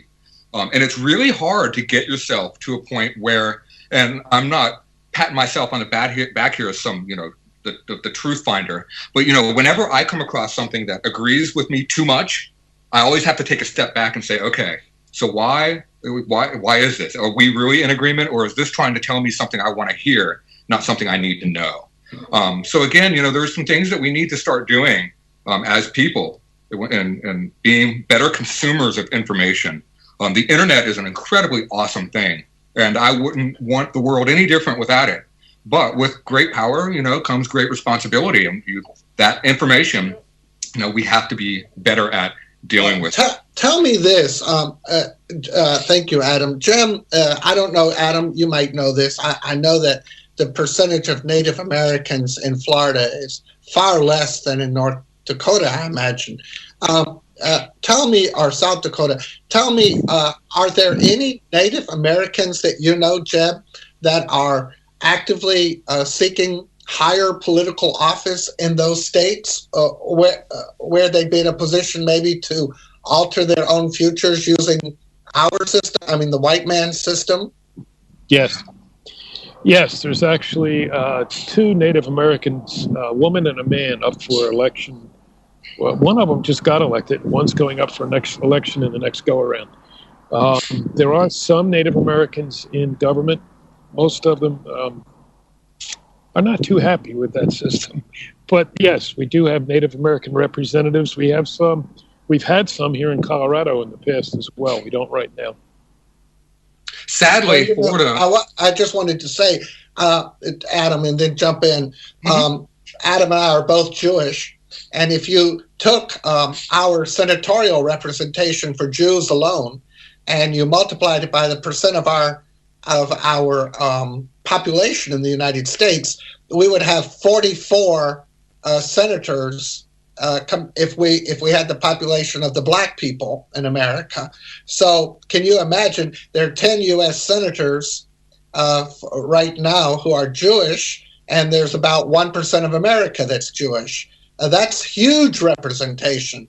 I don't know the percentage of Native Americans in America, but I do know they're 12% African American, and there's only one senator. So there's not enough senators in the U.S. to account for the same. You'd have to have 120 senators to have the same representation for blacks that you have for Jews. And that's why people don't really bother Jews, because we're there where the laws are being made. And I think the Native American has to gain more political power if he or she wants to protect their heritage and prevent the abuse of their culture and their natural resources. Does that make sense, or is that a dream? It's in part it makes sense. However, I really think with the way things are going, the political system will collapse. Not just here. I think it's going to be a global phenomenon, and political systems will have to be rebuilt from the floor up. We're starting to see it now. It cannot go on this way. The political system is as much enthralled to the wealthy minority as any other system we have. So I don't see our system surviving much longer, at least in its current state. Okay, so now we've talked about all the legalities. I think Adam was just going to jump in. Did you have something to say, Adam? Well, I wanted to add something real quick. So if you go onto Wikipedia and you look at the list of members of Congress of Native American faith or of descent, you'll notice that there's a lot of people on this list. But if you look at their pictures next to them, these are white people who are claiming their this heritage. We're not really actually getting people who live among Native Americans who are into representation at a sufficient. You mean like Elizabeth Warren? I mean, some things like that. Yeah, I mean these names and faces are not at all Native American. So yeah, there is a problem with representation. But these are also marginalized people who largely live on autonomous, quote unquote, autonomous lands. And now here in Florida, you asked me, and I'll answer you quickly. We actually all of our true Native Americans are gone. They were either taken by the Spanish, they migrated to Mexico or Cuba, but by the end of the 1700s, they were all gone. The two tribes that we have here are tribes based on ethnogenesis, or they were basically put into Florida and given a tribe. And they don't really number very large, 4,000 or something. The Seminoles? The Seminoles, and the other group is the Miccosukee. And these are they generally, all they really do around here is run the casinos in Tampa, or the one down they have Big Cypress down in South Florida. But they're generally just not that involved. There's not a whole lot of them. So it's hard for them to really get representation here in my state. Okay, so yeah, here it's a little bit different. We have many more Native American people who have lived in the old traditions and the old ways. It's hard for them to step into the white community because they just don't feel comfortable. But I do, just quickly on I learned this a long time ago. I have many friends who are Native American. I have some friends who are Native American and have a large percentage of Native American blood who actually look more white than I do. I have other friends who are Native American who maybe only be 50% Native American blood who look like poster child for what you would think as typical Native American looks. So that also can play for or against the people, their looks. Good point. Native American people have fought themselves over this for too long. I'm in Connecticut, and we have quite a few Native Americans here, and they run two large casinos, Foxwoods and Mohegan. And I mean, they are extraordinarily wealthy, and they have developed their own social system. And everyone gets an income, and everyone has automatic health care and schooling and everything. But they, too, discriminate amongst each other in certain ways. I mean, if you have too much African-American blood in you, you don't qualify. If you have too much white, you don't qualify. If you don't have a certain Pequot tribe, the Mohegan doesn't like you. So I think it's just general with people, but you try to do the best you can. But it seems to me working in casinos and making money and staying in the tribal network is not going to secure the kind of freedoms and liberties and progress that is going to be required as we go on into the 21st century. You're going to need those Harvard or Yale or Illinois or Texas educated Native Americans who know the law, who are judges, who are congressmen and senators, and who can stand up for those Native Americans in ways that currently they're not receiving in terms of representation. Yeah, I mean, you kind of just boiled down human nature as a whole. I mean, any tribe, whether it's a religiously affiliated tribe or a geographically affiliated tribe, or whatever it is that brings us together, also tends to separate us as well. And that's an issue that's a bigger issue that we need to start looking at, all of us. That's something that really affects us all. I mean, whether it's the Syrian issue and the influx of them into Europe and how people are not handling that very well, or whether it's the things that are happening here in the United States, or conflicts around the world that are based on exactly what you said.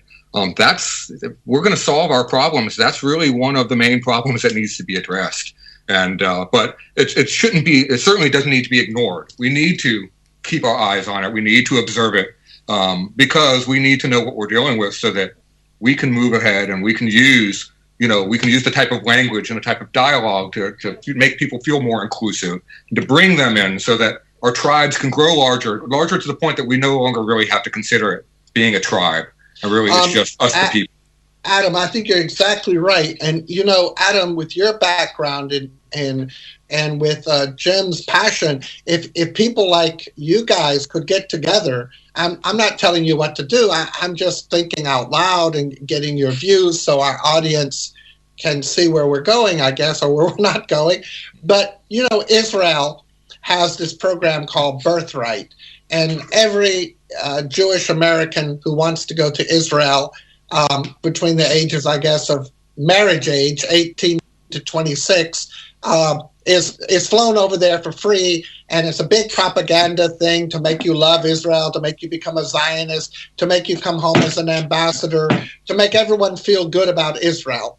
And if the Native Americans could develop with those wealthier tribes, like in Oklahoma who have oil, or in Connecticut who have casino money, the Navajos, the wealthier tribes could finance a type of Native American birthright program to the upper Missouri and Mississippi rivers and the beautiful canyons out west, Wyoming, Montana.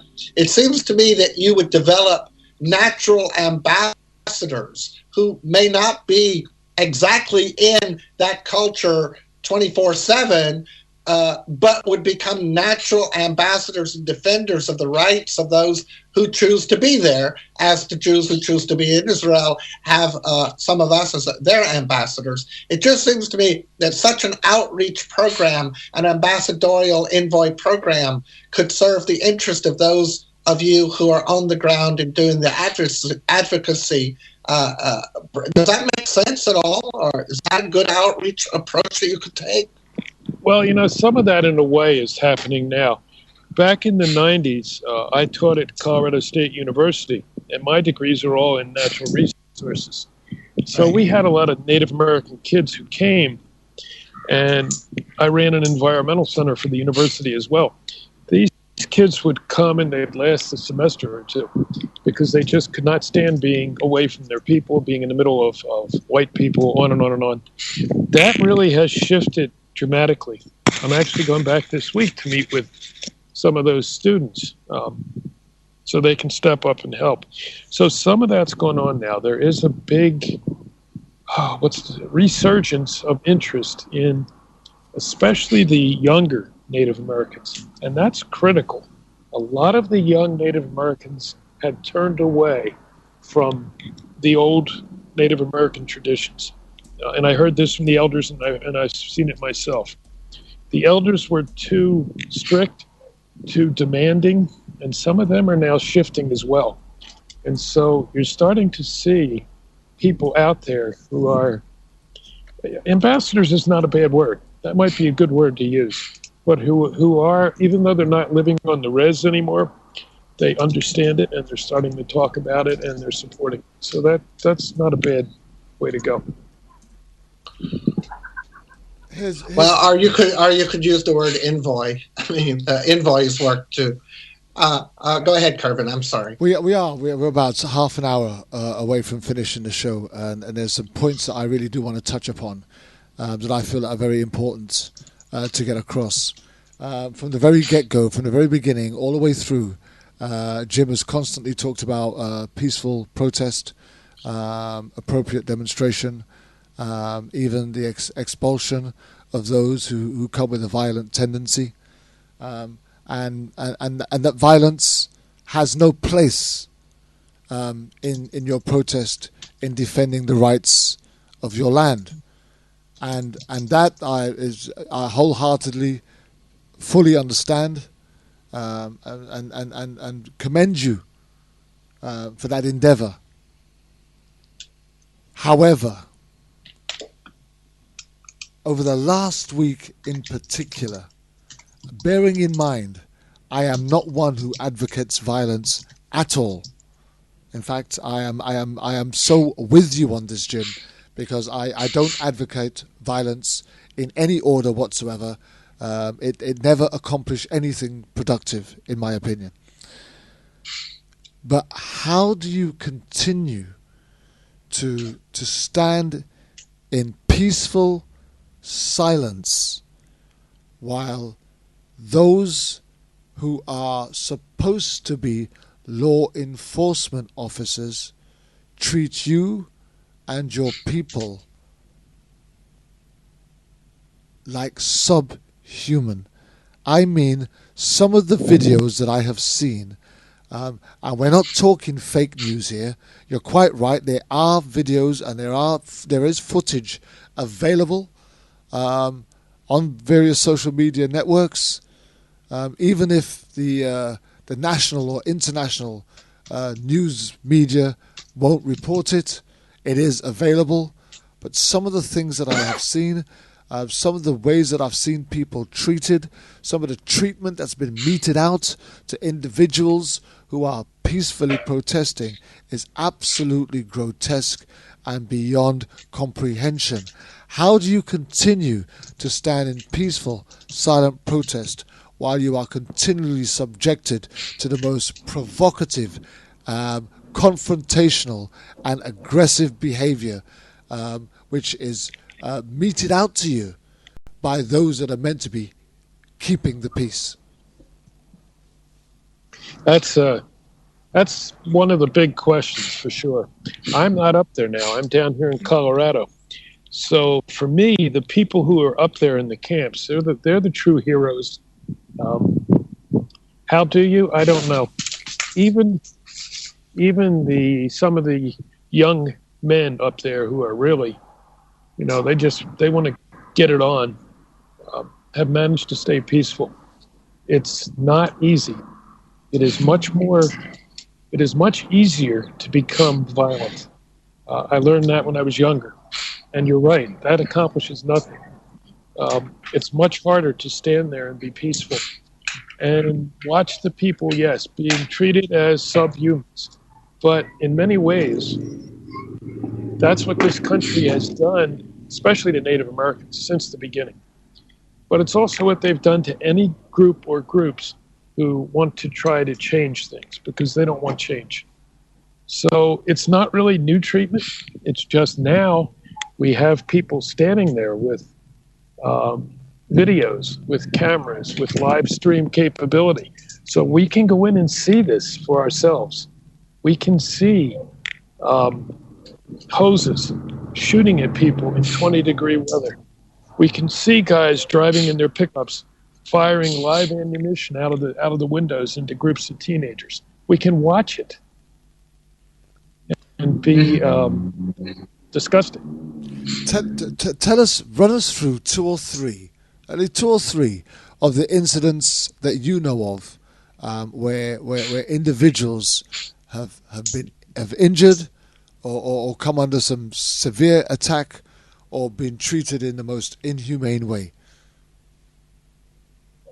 Well, pardon me, one of the big ones was the incident, 5 or 6 days ago with the water hoses.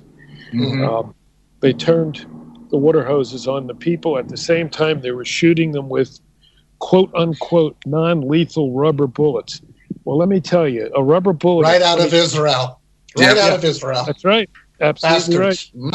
Mumsers. Let's also point out that they were trapped on it. This is 400 people who were trapped on a bridge with nowhere to go, who were fired upon it. So basically, they were fish in a barrel. So this is really the least proper time for law enforcement to be doing what they were doing, or whatever you want to call them. I don't think they really deserve to be called law enforcement at this point. Paint the picture for me. Paint the scene for me. I want to see. I want to try and see if I can see this picture. Paint the picture for me. What took place? What started it? What prompted it? And what was the reaction and cause? My understanding is that they were clearing away some cars and vehicles that had been burned out that were acting as a bulwark. Who were doing that? This were the authorities who were hold on, Jim. The protesters? The protesters were clearing so the authorities had placed these burned out vehicles there. The protesters were clearing it out, and this road that went over this bridge is what they were clearing out to be able to have access. And once they got onto the bridge, they were encountered by the authorities, and of course they didn't want to budge, and they were kind of in a bottleneck point. And so that's where, as Jim described, things started to go downhill. Jim, can you add some imagery to that? Yeah, like you were saying, as they started opening fire on them with rubber bullets, which were doing damage. One woman had her whole arm opened up. They don't know if they'll have to amputate it yet.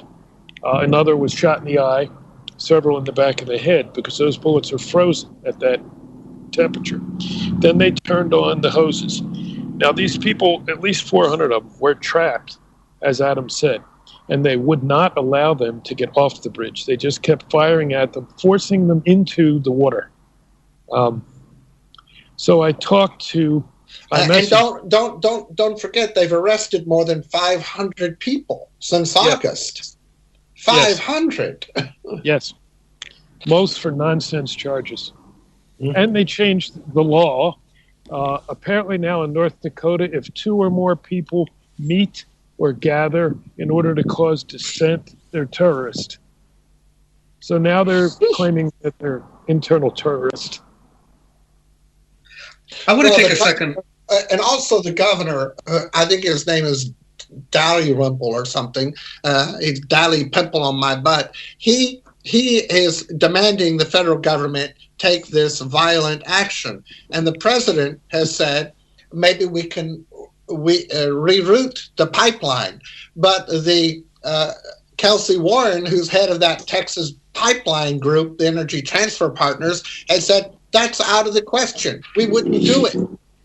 So you've got a CEO telling the President of the United States what to do with land owned by the Native Americans under the protection of the federal government, with local police attacking and arresting those who have a right to protect their land. On the other hand, they're told that by December the 5th, they have to vacate all their lands north of the Cannonball River because there's a safety issue, but it's okay for the oil company employees to be north of the river. So you've got an imbroglio over there that's worse than a sewer full of pterodactyls. It's disgusting. Yeah, that's money in politics for you. That's that's what I was describing earlier, and it's it defies reason and defies logic. But here we are. I mean, I'm a progressive. I voted for President Obama.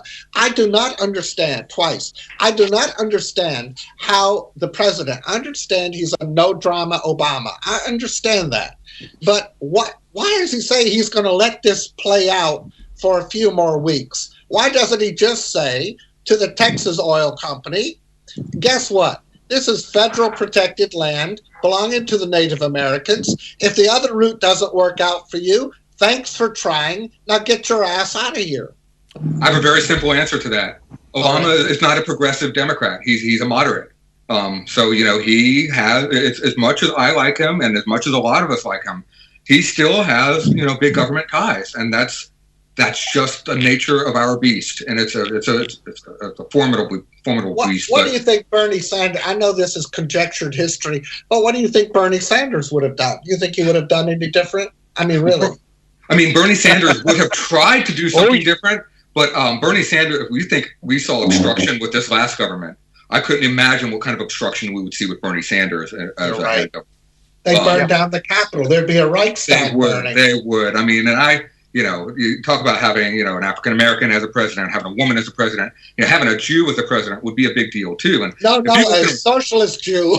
A socialist Jew. So you look at what's going on right now, how everybody feels so emboldened to be racist. And they had a discussion on CNN the other day about whether Jews were legitimately humans.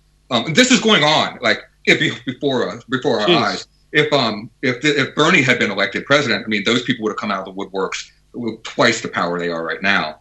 I don't know how that would have ended up. You're right, that's conjecture, and that's a fun beer discussion, but I don't think that really achieves very much right now. But what I do want to do real quick is answer some of Kervin's questions from a little earlier.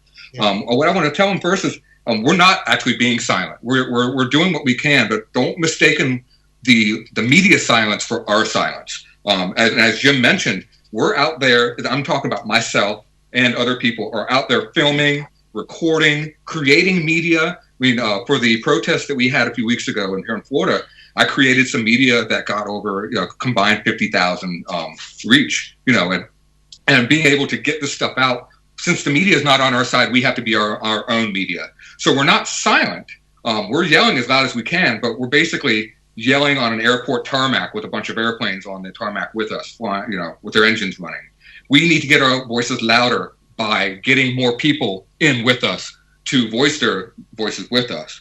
And then the other answer to one of your questions, Kervin, was, and when I've been out to some of the action sites and talked to some of the leaders or the people who are coordinating these things, we get a lot of inspiration from the work of Dr. Martin Luther King and his nonviolent protests. And really, his movement is at the root of how we maintain our peaceful approach. And if you recall history, Martin Luther King dealt with a lot of adversary, and even he ended up losing his life over it. But at the end of the day, we saw progress as a result of that. And so that's something that gives us some hope. It's a process that works. It's not an easy process. It takes a lot of patience. It takes a lot of perseverance, more than a lot of people are able to have, or able to muster up within themselves. But that is the cornerstone of what we're doing in the peaceful, nonviolent protest. Talking about hope, Adam. Talking about hope. What is the hope in winning this particular battle? In other words, stopping them from building this pipeline through that land. Well, the main hope I would say is that, this is one big war we're fighting. The North Dakota pipeline, that is one battle. Here in Florida is one battle. Out in Australia, we have a friend who talks about the fracking issues out there. That's another battle. These are all battles that we're fighting. Every battle that we can win is another notch in the belt, is another sense of hope. We are truly dealing with the Greek parable of Pandora's box, where everything bad is out of the box, but all we have left is hope. Everything else is dispersed. We have that hope there, and every time we make progress, every time we do something to slow them down or to stop them or to find them in non-compliance with a permit or whatever it is that we do to slow them down, that is our victory. That is what gives us hope. It is a very difficult thing to maintain because we are up against a very, very formidable enemy here. And it does feel Sisyphean sometimes that we're pushing that rock up the hill only for it to fall back on us. But really, we do get that rock to the top. And when we do, that puts us another step forward. And David, you declared yourself a progressive, and I am in my heart a progressive. So that progress, every time we see progress, that is the milestone of hope.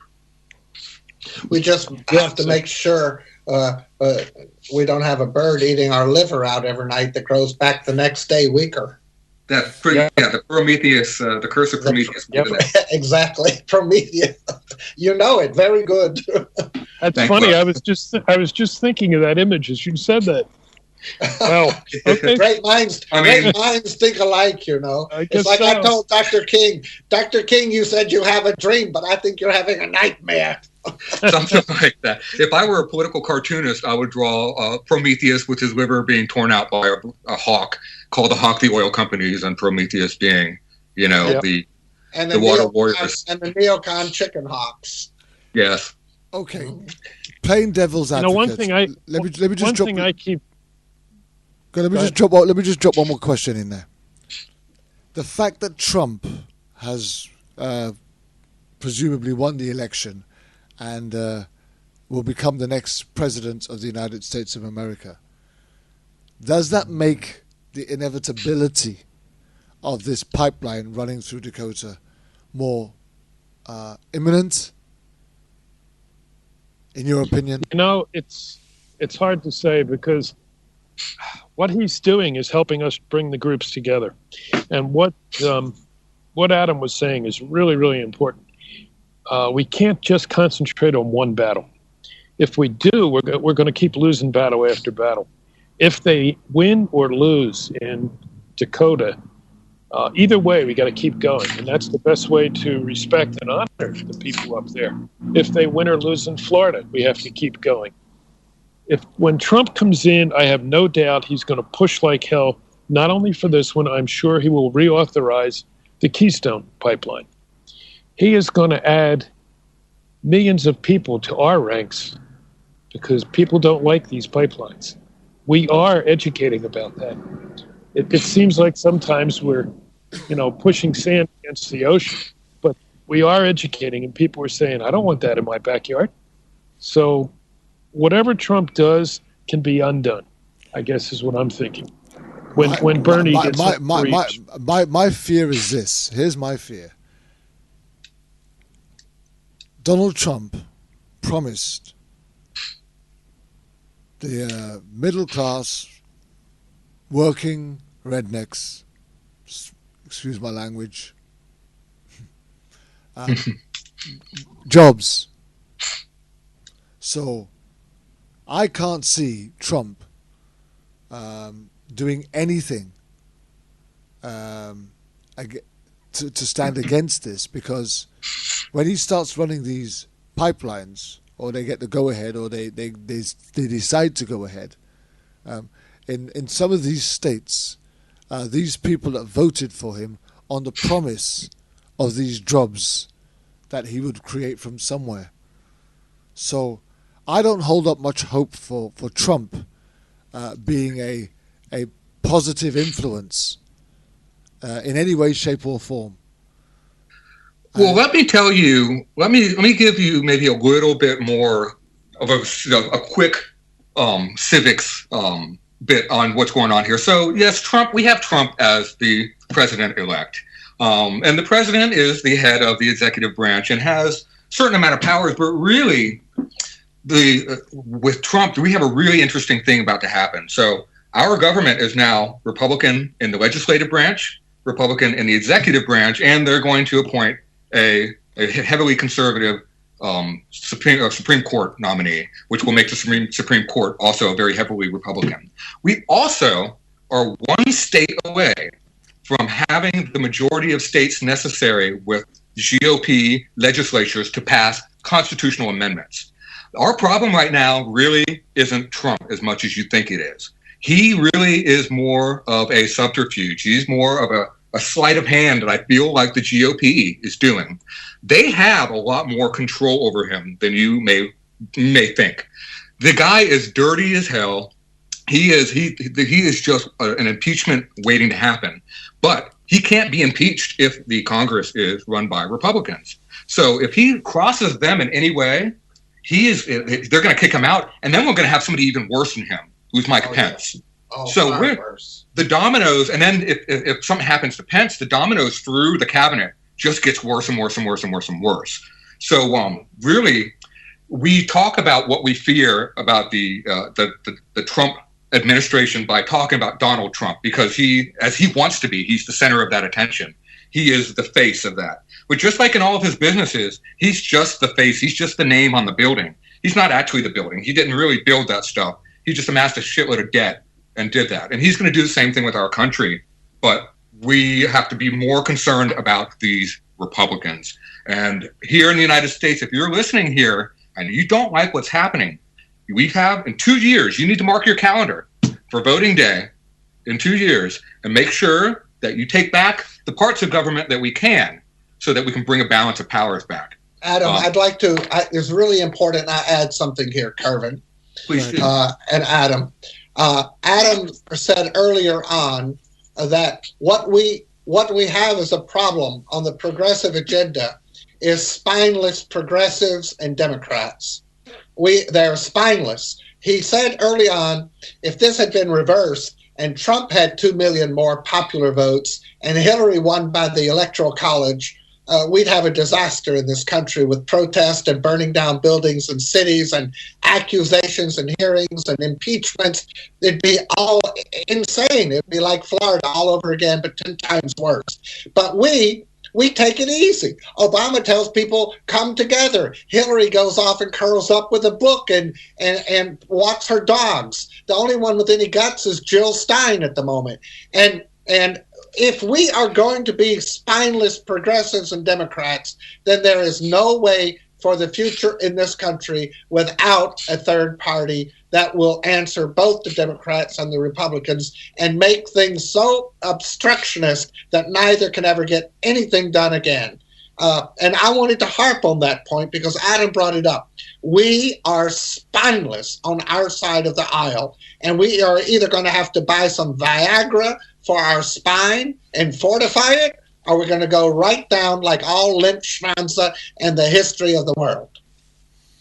Amen to that. And we're coming up to the very close end of the show. We've got about 6 minutes left. So, Jim, here's a few minutes for you to just round that up.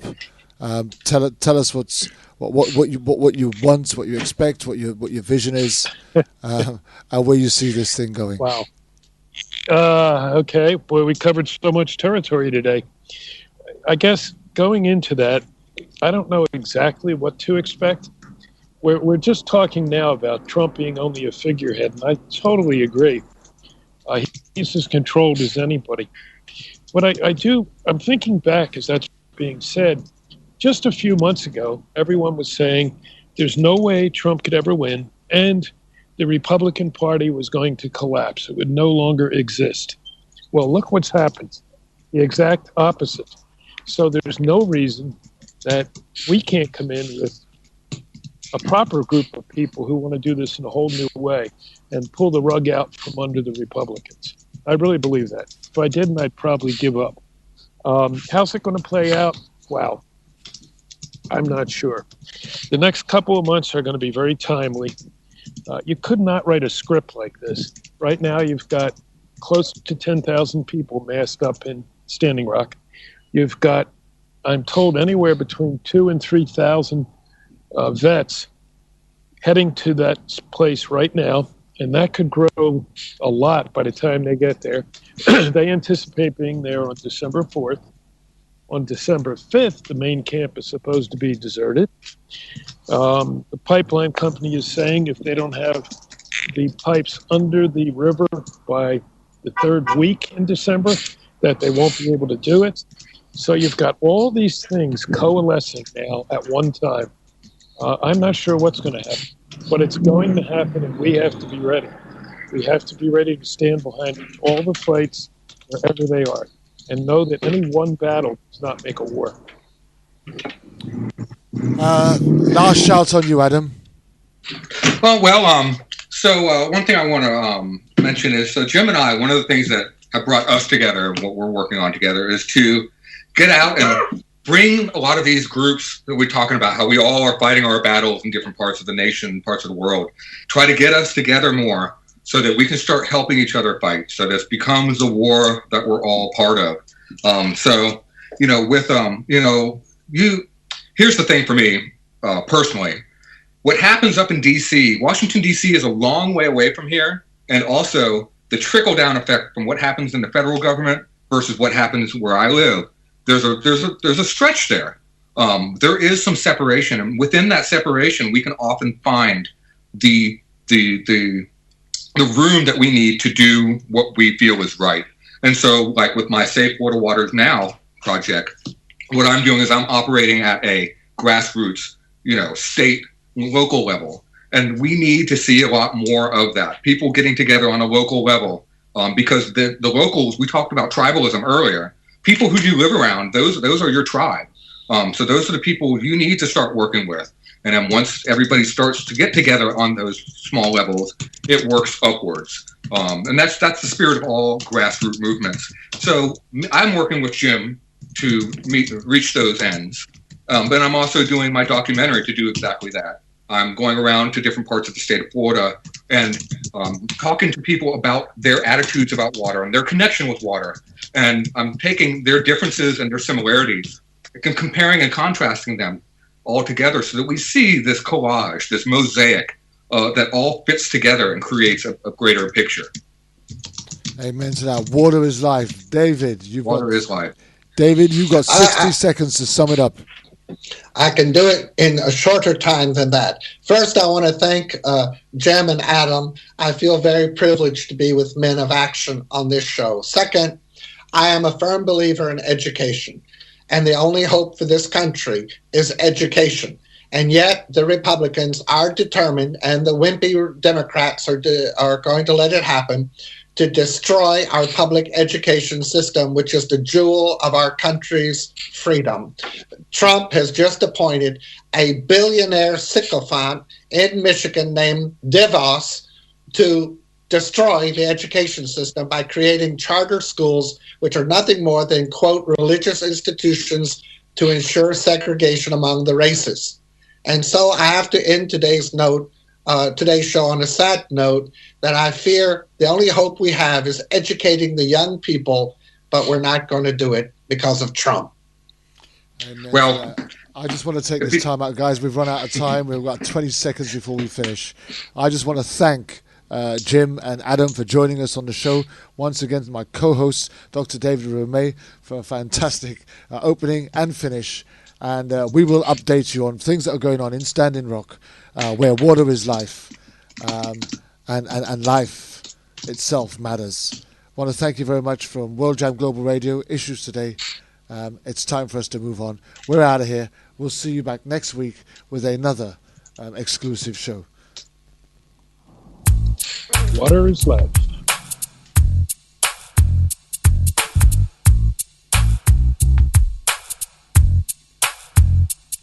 Already did my time. I paid for my crime. Sometimes you just never kind of know just how much time you've got. Did my 2 hours sometimes I think just ain't long enough. I just want to thank everybody for joining us here on World Jam Global Radio on Issues Today, where our guests were Jim Grey Wolf, Adam already did my time. I paid for my crime. Dubbin, Already did my time. I And again, my co-host, Dr. David Romay. Back in the day, I didn't really care about the system. It was all about survival. It was do or die. I had too many rivals. I was too young and foolish. Please keep up to date on World Jam Global Radio's website and on our Facebook page and on Twitter. And we'll update you with the next show. I was swimming in women. I had girls all over the street. I was getting live next Saturday. Now